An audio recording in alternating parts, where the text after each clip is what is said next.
Aquí hay otra imagen donde podemos de repente observar nuevamente lo que hemos conversado un poquito más estructurado como proceso único.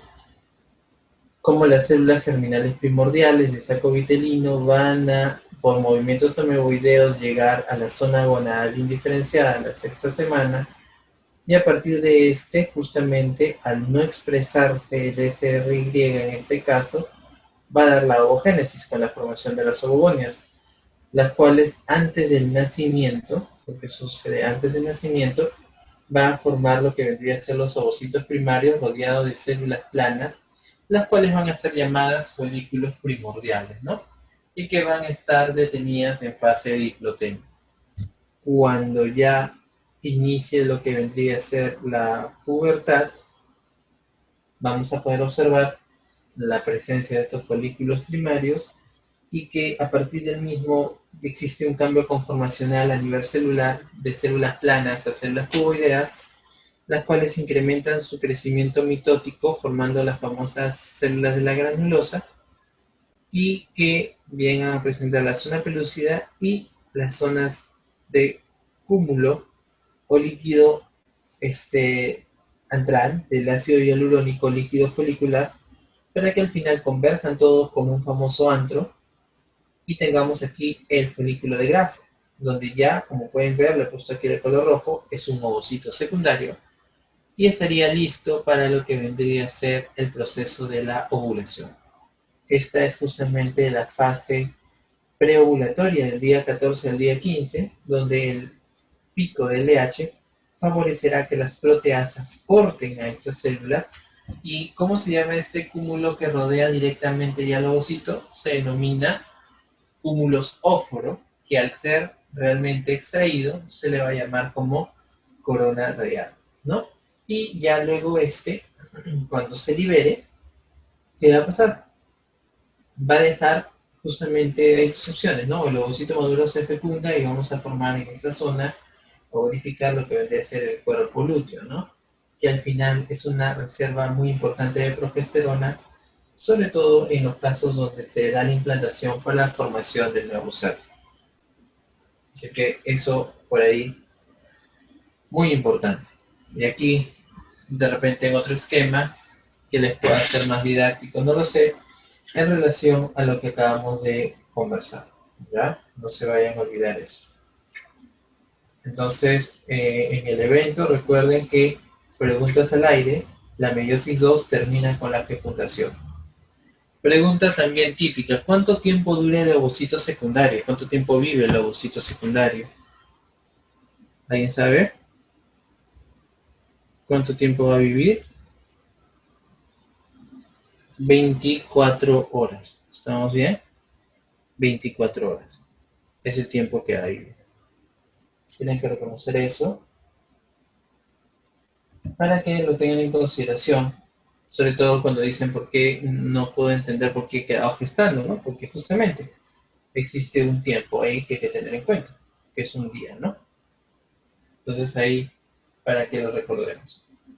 Aquí tenemos lo que vendría a ser los ejes.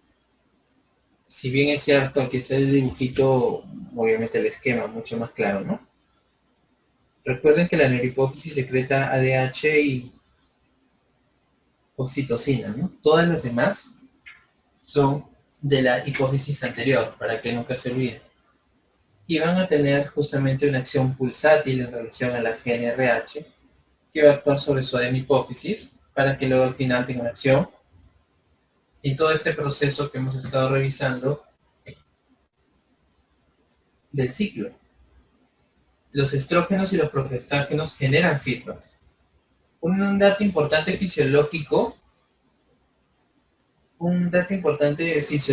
de lo que vendrían a ser los estrógenos y los progestágenos es que ayudan justamente a regular el ciclo, porque en una primera instancia, cuando hay gran carga estrogénica, se manda una señal a nivel central para que ya no se secrete tanto FSH y LH.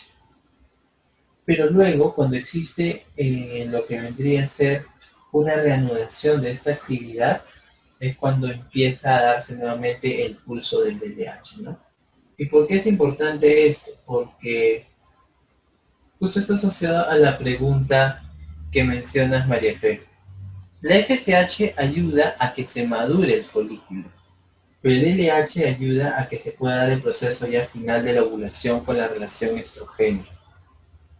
Entonces, cuando empieza a existir un incremento de estrógenos en la mitad del ciclo, hay un feedback negativo, porque ya está existiendo mucho. Entonces ya no necesito más. Pero luego, ¿qué pasa? Como va a haber de nuevo podríamos decir, quiebre de relación hormonal, tiene que existir un feedback positivo. Pero a su vez, en ese momento, se va a secretar un factor que es la inhibina B. La inhibina B, ¿qué hace? Inhibe a la FSH. Entonces, cuando se vuelve a dar el feedback positivo, en la segunda mitad, ya no se secreta FSH en gran cantidad, pues casi nula, sino solamente de LH. Por eso que este pulso se dice que, pulso primigenio del LH, es el que comanda la fase ovulatoria. ¿Por qué ya no del FSH? Porque la inhibina B lo ha bloqueado. ¿Estamos bien? La inhibina B, ¿de dónde viene, doctor? Es producido justamente por el lobocito, por el folículo de Graf, ¿sí? Tiene una relación muy íntima con el cúmulo sóforo y ayuda justamente a regular de que ya no empiece a darse mayor cantidad de crecimiento folicular, porque si no existiría ahí un quiebre, ¿no? Y tú más bien quieres ahí una estabilidad. Ahí está. Siempre igual hay FSH y LH de reserva, pero van a jugar en conjunto para justamente tener sus picos sobre lo que vendría a ser el ovario. Miren, como les digo, la fase folicular prácticamente está comandada por la FSH. Eso es lo que estaba explicando, MLF. Pero ¿por qué al final, si siempre se secretaban, por qué al final prevalece la lutea? Porque la inhibina B la bloquea la FSH. Y tiene lógica, ¿no? Porque imagínate que se siga secretando, entonces seguirías haciendo que madure más folículos primarios, más folículos primordiales, ¿no? Y obviamente en ese momento ya no necesitas eso, porque ya se había seleccionado un grupo. Lo que necesitas más bien es que se alcance la maduración de tal forma que pueda liberarlos, ¿ya? Bueno, aquí en relación a los fármacos, ¿no? Por eso que cuando damos fármacos, estrógenos o progestágenos en alta concentración repercuten sobre el feedback. Y por eso es que se generan procesos de, en este caso, puede ser anovulación, si es que no los controlas de manera correcta, porque al existir mayor acción sobre el feedback, ya no va a haber una respuesta positiva sobre lo que vendrían a ser los picos de estos dos. Aquí está el proceso de aromatización que estuvimos conversando, ¿no? Cómo es justamente la enzima, la relación de las aromatasas, ¿no? Ahí está. ¿Qué células eran? Lo acabamos de mencionar hace un ratito. Las células de la teca y las células de la granulosa, ¿verdad? Las células de la teca y las células de la granulosa. Recuerden que en este caso, en el proceso de aromatización, los andrógenos van a ir a los estrógenos, entonces esto sería una célula de la granulosa, significa que está jugando el FSH, y esa sería una célula de la teca que está jugando el LH. Pero también puede ir en sentido contrario con lo que vendría a ser el efecto inhibidor, las alfa reductasas. Aquí está lo que habíamos hablado. Ambas son metabotrópicas acopladas a proteína GS, juegan con lo que vendría a ser MP cíclico, y aquí podemos observar lo que habíamos conversado, ¿no? Ambas son importantes, vuelvo a repetir, pero depende mucho respecto a qué momento de la fase estás valorando, ¿no? En lo que vendría a ser el inicio del ciclo, ambas. Si queremos valorar lo que vendría a ser el pico inicial, FSH. Y si quieres reconocer quién comanda al final todo, es la LH. Entonces aquí algunos conceptos para cerrar esta parte. Recuerden entonces que la fase folicular, el folículo primordial, vamos a tener al ovocito detenido en el estado de diploteno, rodeado de una única capa de células, que son las células de la granulosa, que lo hemos visto. Y este proceso puede durar hasta 85 días, Luego las capas de la teca van a aparecer con la proliferación que van a producir de 3 a 6 capas, ese cúmulo de células. El ovocito aumenta de tamaño y se rodea de una membrana que se llama zona pelúcida, ya hemos visto para qué ayuda. Y las células de la granulosa ayudan en el proceso de aromatización y poseen receptores androgénicos, que hemos hablado, ¿no? El éxito de un folículo depende de su capacidad para convertir justamente el área o el micromedio en uno dominado por estrógenos, ¿no? Porque recuerden que nosotros necesitamos estrógenos y eso depende justamente del proceso para que sea exitoso. Recuerden que el exceso de andrógenos se va a ver regulado por la 5-alfa reductasa. Luego tenemos la fase folicular, donde vamos a poder verificar el folículo antral. Aquí va a haber un aumento de la producción de líquido folicular. Ya sabíamos de que aquí se iban acumulando y van a converger. Aquí vamos a observar los receptores del FSH, de los receptores del LH, y los estrógenos tienen una influencia para el feedback, ¿no? Recuerden, para la modulación del folículo, aquí está, FSH, y luego negativa en el eje por el incremento de estrógenos. Luego está aquí la fase folicular, folículo antral, como justamente el incremento de la concentración de estrógenos iba a generar lo que sería la expresión, lo que les mencioné hace ratito. La FSH va a cambiar a lo que vendría a ser los receptores de LH. ¿Por qué? Porque estos van a empezar a inhibirse. Y vamos a tener los factores de crecimiento 1 y 2 que van a tener una relación asociada a la aromatasa, lo cual va a potenciarlo aún más y va a sintetizar los receptores de LH y la secreción de la inhibina B, lo que habíamos mencionado hace un ratito, ¿no? Luego está el folículo preovulatorio, ya está a un paso de donde las células de la granulosa en folículo van a aumentar de tamaño y van a adquirir inclusiones lipídicas, y las células de la teca se van a vacuolizar adquiriendo mayor vascularización. Los estrógenos van a incrementar de tamaño hasta alcanzar un pico de 24 a 36 horas antes de la evolución. Entonces aumentan aquí en cantidad y recuerden de que esto va a ayudar a que ayude al proceso de ovulación. Recuerden aquí, por favor, eso es muy importante, cuando hablamos de los feedbacks, el incremento de las mismas limita la proliferación, el aumento del tamaño, ¿no? Por eso es de que tiene que existir una regulación. Por ejemplo, el aumento de la producción de los andrógenos estimula el libido, ¿no? Es una de las causas o factores que contribuyen a eso. Y en el proceso de ovulación, recuerden de que es la fase que va a ocurrir 10 a 12 horas después del pico de LH, y cuando el pico de LH va a iniciar, va a continuar con la meiosis 2, lo que habíamos hablado, ¿no? Porque esto había quedado detenido en metafase. La FSH, la LH y la progesterona, con las células de la granulosa y de la teca, van a producir el factor activador de plasminógeno y esto genera plasmina, que tiene una regulación, una relación con lo que vendría a ser, ¿qué cosa? La implantación per se, ¿no? Y también tenemos a las prostaglandinas que aumentan el líquido folicular preovulatorio.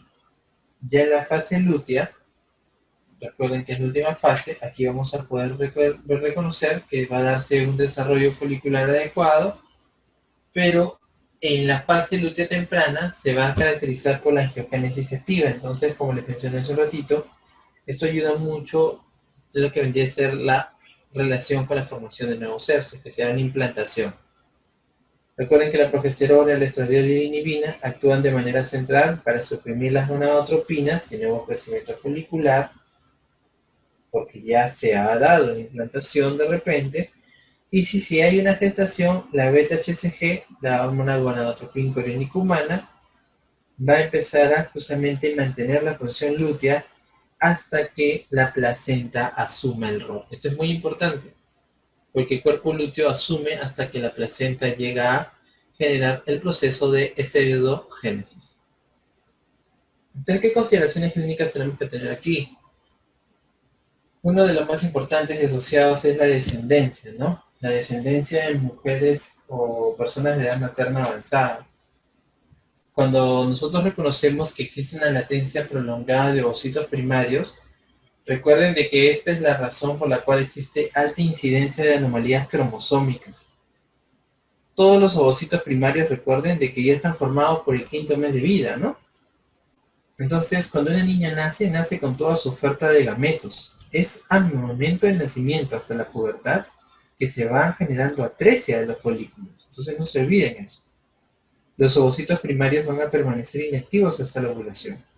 Y desde que empieza la ovulación, justamente existe la probabilidad de que pueda darse una gestación. Pero si no existe una vida reproductiva en la mujer, reconocemos que pueden haber estado inactivos durante 50 años, ¿no? Entonces existe mayor probabilidad de anomalías cromosómicas.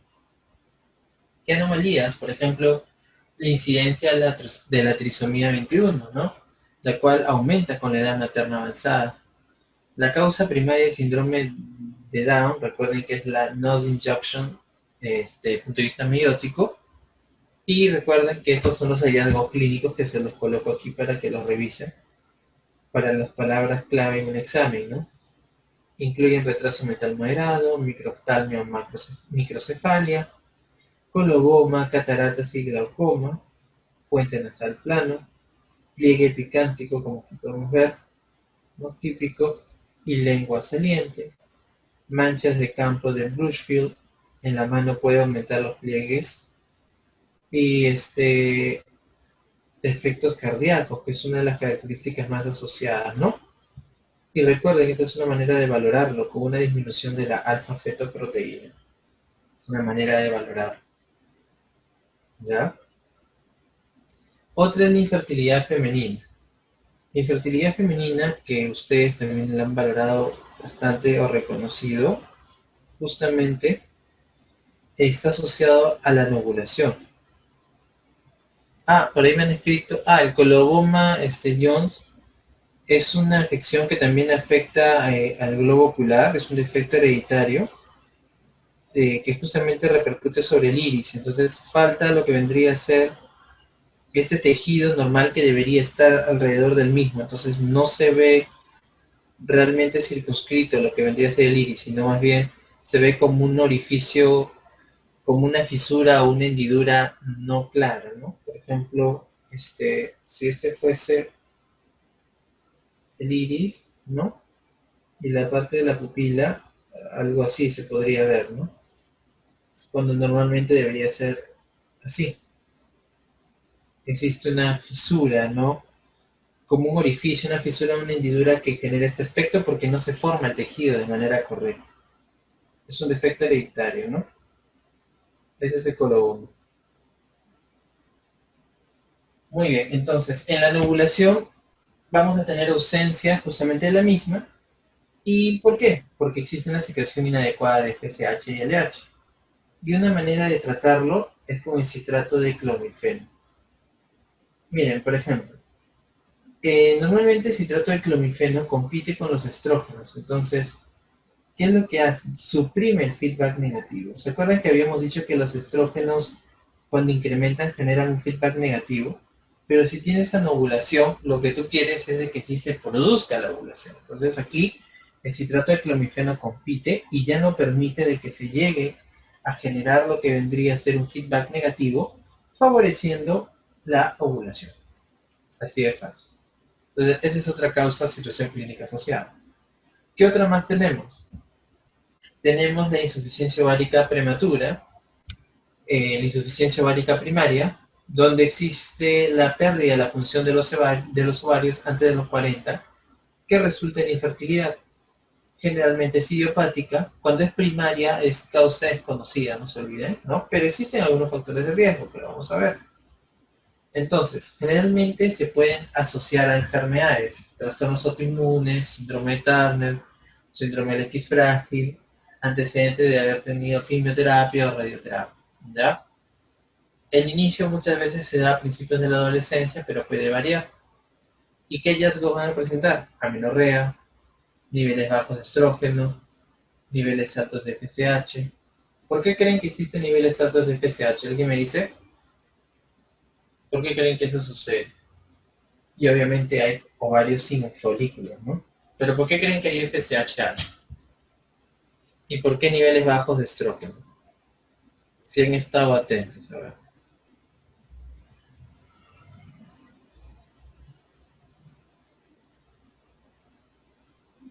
¿Alguien?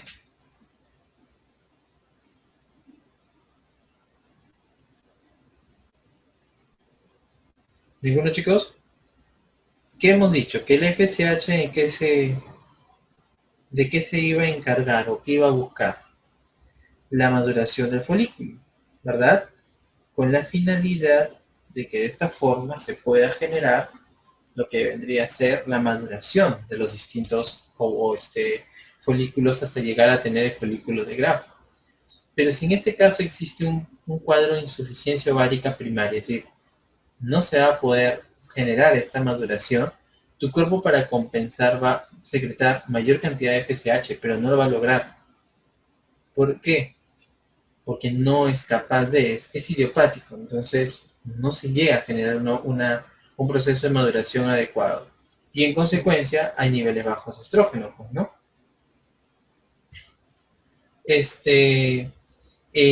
Valeria, es una pregunta interesante, pero recuerda que el feedback en este caso también buscaría más bien que aumente, pues. Porque si hay niveles bajos, tú vas a aumentar para que se secrete más, ¿no? No al revés. ¿Estamos bien, Valeria? Es decir, si está bajo el estrógeno, más bien lo que debería aumentar es el FSH y el LH, no disminuirlo. Y esa es otra causa, otra de las razones por la cual está aumentado el FSH. Seguimos. La enfermedad pélvica inflamatoria, que está asociada a enfermedades de transmisión sexual. Se refiere a una infección del útero, los tubos uterinos y ovarios que conducen a la inflamación y la formación de cicatrices. La causa generalmente está asociada a ITS, como Neisseria gonorrhoeae o Chlamydia trachomatis. ¿Y qué es lo que va a pasar? Generalmente puede haber extensión linfática, propagación hematógena, puede estar asociado a infecciones postparto, posabortos, infecciones intrauterinas. Y entre los hallazgos clínicos están la fiebre, la sensibilidad del cuello uterino, el dolor, la secreción, la dispareunia, sangrado menstrual irregular, y pueden haber algunos casos que sea hasta sintomático. Tenemos el síndrome de ovario poliquístico, que es un trastorno endocrino donde vamos a poder observar de que existen eventos de oligoovulación, que son ovulaciones poco frecuentes y irregulares, donde va a haber exceso de andrógenos y múltiples quistes ováricos. La causa es incierta, pero existe un fuerte componente genético. Y aquí lo que van a encontrar es la anovulación, menstruaciones irregulares, amenorrea, infertilidad relacionada con la ovulación y altos niveles de andrógenos. Por eso que en este caso, esos niveles de andrógenos resultan en la clínica, que es en la presencia de acné o hirsutismo, ¿no? También se relaciona con la resistencia a la insulina asociado a la obesidad y diabetes mellitus tipo 2. Y luego tenemos la endometriosis.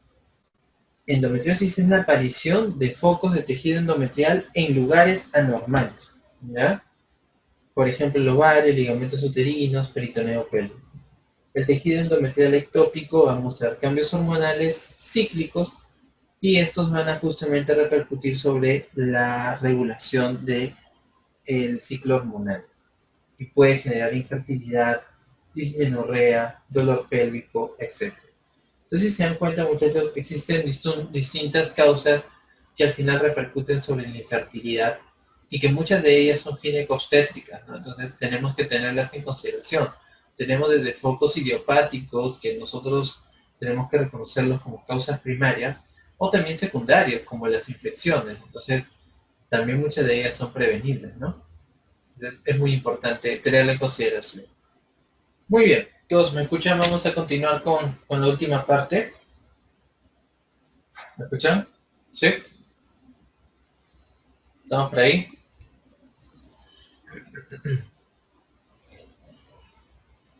Ya, excelente. Muy bien, gracias. Vamos a continuar con esta última hora. Los aspectos iniciales del proceso de embriogénesis y también en relación a lo que vendría a ser el ciclo menstrual.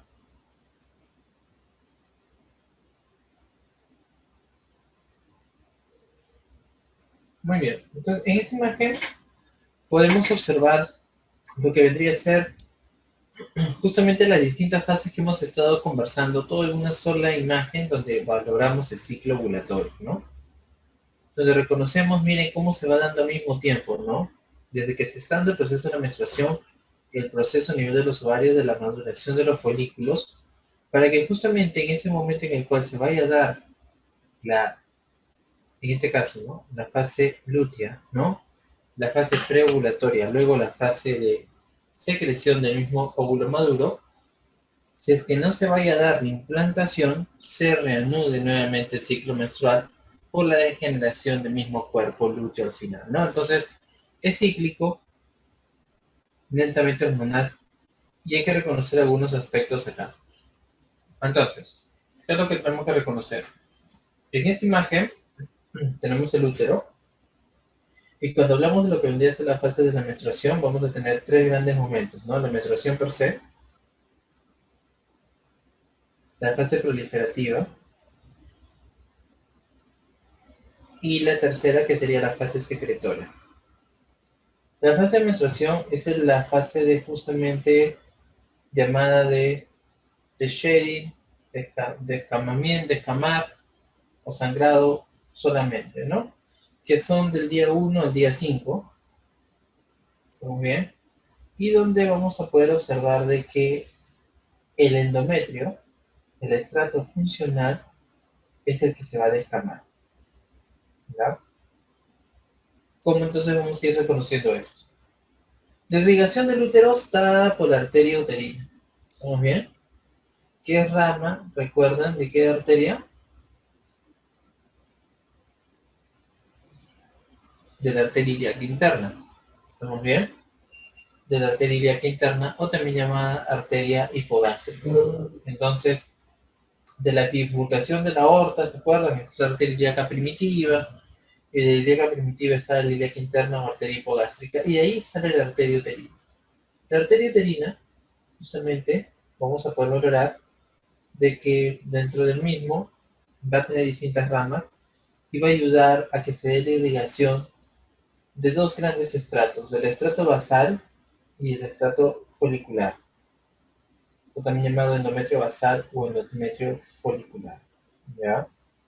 ¿Qué tipo de epitelio tiene el endometrio? ¿Alguien se acuerda? Tiene un epitelio columnar simple. ¿Estamos bien? Un epitelio columnar simple. Y del mismo, vamos a valorar de que está el estrato funcional, el estrato basal, y la irrigación de cada uno de estos por quienes está dado. El funcional es dado por las arterias espirales, ¿estamos bien? O las ramas helicoidales, y el estrato basal va a estar dado por las arterias rectas. ¿Ya? Eso es por las arterias helicoidales. Entonces tenemos dos estratos, el estrato basal y el estrato funcional. Las arterias rectas son las que vienen o provienen directamente, podríamos decirlo, de la arteria uterina. Son las que justamente están en la parte basal, las que van a estar en la parte más interna. Vienen de aquí, arteria radial, arteria recta, es en la parte basal. En cambio, la parte funcional es la que justamente se va a renovar, porque si aquí es el útero, como lo estamos viendo, en la parte basal vamos a hacer aquí la parte recta, y la funcional es la que va a conformar la parte que va a ir hacia la luz, la que se va a ir regenerando constantemente. Preguntas tipo, cuando se da la menstruación, ¿qué estrato es el que llega a descamarse? ¿El basal o el funcional? Es decir, el que es la arquitectura o nutre lo que vendría a ser la arquitectura del útero, o el que da hacia la luz con lo que vendría a ser la conformación y nutrición de la capa de proteínas, lípidos y glucógeno. Es la funcional, ¿no? Muy bien. Porque la basal es parte de la arquitectura per se, ¿no? Entonces no. Entonces, el estrato basal funcional, ¿estamos bien? ¿Qué es lo que tienen que recordar ahí? Del estrato funcional. También, ¿qué va a pasar ahí? Cuando el estrato funcional se descame, porque es justamente el que está aquí, no es el de la arquitectura, como voy a repetir,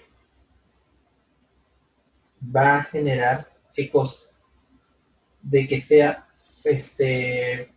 susceptible a que nuevamente pueda responder a la progesterona, ¿no? ¿Vamos bien? ¿Por qué? Porque se puede descamar y como tal va a tener que conformar nuevamente una capa que sea capaz en la parte superior de generar una capa compacta y en la parte inferior que sea una capa de protección. ¿Ya? Eso es lo que tienen que recordar. Entonces, en la menstruación, el estrato funcional es el que se descama. Seguimos. En la fase proliferativa, ¿qué se tiene que regenerar? Proliferar, regenerar el estrato funcional, ¿no? Porque ese fue el que se descamó. ¿Y cómo se va a dar eso? Con la regeneración de las arterias helicoidales. Las arterias helicoidales, cuando generan vasoconstricción y generan un proceso de isquemia, es justamente que repercuten en lo que vendría a ser el sangrado, ¿no? Porque ya no hay irrigación en esa zona y se escama. Pero en este caso, tienen que regenerarse. En otras palabras, en la etapa proliferativa hay una fase de angiogénesis importante, porque las arterias liquidales tienen que regenerarse. Y pregunta de examen, ¿gracias a quién se da esta angiogénesis? Gracias a los estrógenos, ¿ya? Se producen las glándulas uterinas, pero que son todavía primigenias, y se produce el moco cervical fino, lo cual justamente ayuda a que el espermatozoide, si es que llegue a ingresar, pueda movilizarse. Es del día 6 al día 14. Y luego está la fase secretora, que es el día 15 al día 28. Aquí el estrato funcional ya es grueso, ¿verdad? Ya está conformado. La angiogénesis ya está en su máximo punto porque las arterias helicoidales son más largas.